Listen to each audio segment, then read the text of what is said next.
Hello? I'm Chaplain Donnie Greenway with River Wild Ministries, a nonprofit that specializes in mental health coaching for first responders. In this short how-to video, we will address counseling first responders, what clinical counselors need to know. Did you know that first responders experience trauma levels comparable to combat veterans, yet many hesitate to seek help? Today, we will explore what clinical counselors need to know to effectively support the mental health of first responders. This includes understanding their unique challenges, identifying mental health concerns in first responders, and overcoming barriers to care. First responders, police officers, firefighters, paramedics, EMTs, and dispatchers are the frontline heroes of our communities.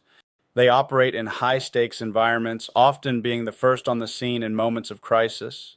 Their job requires them to make split-second life and death decisions while maintaining a calm, professional demeanor. Imagine responding to a car crash, administering life-saving CPR, or entering a burning building with little knowledge of what awaits inside. The immense pressure they face is physical but also emotional and psychological. They bear witness to scenes of suffering, devastation, and loss daily. While their role is advantageous, it comes with a heavy emotional toll that is often overlooked. Trauma exposure. Understand that first responders frequently encounter traumatic incidents, ranging from severe accidents and violent crimes to natural disasters and mass casualties. Unlike the general population who may experience trauma a few times in their lives, first responders endure repeated exposure. Over time, this cumulative trauma can lead to mental health struggles such as post-traumatic stress disorder, PTSD, anxiety, and depression. Cultural expectations. The first responder culture is deeply rooted in strength, resilience, and a tough-it-out mentality. There is often an unwritten rule: do not show weakness. Seeking help for emotional distress may be perceived as a sign of failure or incompetence, leading many to suppress their struggles rather than address them. This cultural stigma creates barriers to mental health care, making it critical for counselors and support systems to approach them with understanding and non-judgmental support. Hypervigilance and sleep deprivation. Understand that emergency response work requires constant alertness even when off duty. First responders often function in a heightened awareness, scanning for danger and anticipating worst-case scenarios. While this vigilance is necessary on the job, it can make it difficult to relax in everyday life. Cumulative stress. Unlike civilians, who might encounter a handful of traumatic events in their lifetime, first responders accumulate stress over years of service. Every distressing call, every loss, every near-death experience adds to this emotional burden. Left unaddressed, this prolonged stress can lead to burnout, compassion fatigue, and in severe cases, suicidal ideation. Recognizing the warning signs early and fostering a supportive environment can make all the difference. Understanding first responders' unique challenges is crucial for anyone working with them. Their heroic and profoundly demanding role requires physical skill and immense emotional strength. By acknowledging their struggles, breaking the stigma surrounding mental health, and providing targeted support, we can help ensure that those who dedicate their lives to saving others receive the care they need. Mental health concerns in first responders. First responders face immense mental and emotional challenges due to the nature of their work. The combination of high-pressure decision-making, repeated exposure to traumatic events, and cultural expectations to tough it out contributes to a range of mental health concerns. Some of the most common include post-traumatic stress disorder, PTSD. First responders frequently witness life-threatening situations, horrific injuries, and even death. Over time, these experiences can lead to PTSD, characterized by symptoms such as intrusive flashbacks, distressing nightmares, emotional numbing, and avoidance of people or places that trigger traumatic memories. Left untreated, PTSD can interfere with daily functioning, relationships, and job performance. Burnout and compassion fatigue. The very nature of a first responder's job, helping others in crisis, can take a significant emotional toll.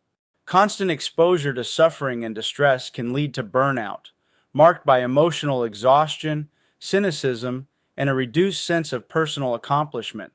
Compassion fatigue, closely related to burnout, occurs when the ability to empathize with others diminishes due to prolonged exposure to traumatic events. Substance use.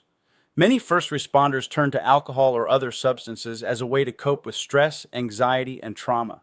The demands of their work leave little room for traditional coping mechanisms, leading some to self-medicate. This can create a dangerous cycle, as substance use may temporarily numb distress, but ultimately exacerbate mental health issues. Overcoming barriers to care and stigma reduction. One of the biggest obstacles preventing first responders from seeking mental health care is stigma. Strength and resilience are prized in their culture, while vulnerability is often seen as weakness. This mindset discourages them from seeking help, even when they desperately need it. To combat this, you must reframe mental health care to enhance performance and resilience rather than a sign of weakness. Encouraging leaders within first responder organizations to advocate for mental health awareness can help normalize seeking support.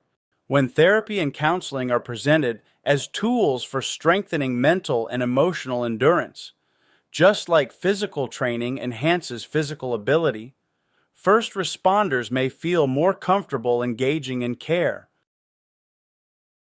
Accessibility. First responders work demanding and unpredictable schedules that make it difficult to attend traditional therapy sessions.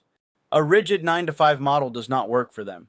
To ensure they have access to the support they need, we must provide flexible options, such as telehealth services are available for those who cannot attend in-person appointments, but use it as a last resort. On-site counseling at firehouses, police stations, or EMS departments to make mental health care more convenient. Flexible scheduling that accommodates shift work and long hours. The key is availability. If care is not accessible when and where people need it, they are far less likely to seek help. Cultural sensitivity. First responders operate in a unique, high-stress environment, and their experiences set them apart from the general population. When seeking help, they need to feel understood regarding their lingo and the nature of their work. Mental health professionals who specialize in working with first responders should understand the language and culture of first responders, acknowledge the challenges they face from trauma exposure to hypervigilance, foster trust by demonstrating a genuine understanding of their world. When first responders feel that a counselor gets them, they are far more likely to engage in care. Building that connection and trust is critical to breaking down the barriers that have kept many from seeking the help they need. By tackling stigma, improving accessibility, and ensuring cultural sensitivity, we can bridge the gap between first responders and the mental health support they deserve. To effectively counsel first responders, counselors must understand their unique challenges, tailor therapeutic approaches to their needs, and address barriers to care. As clinical counselors, please commit to empowering these everyday heroes by providing them with the mental health support they deserve. They protect and serve us. Let us ensure we are there to protect and serve their mental well-being. Thank you for watching this video. I pray that it has offered you some information that will help you in counseling your first responder clients.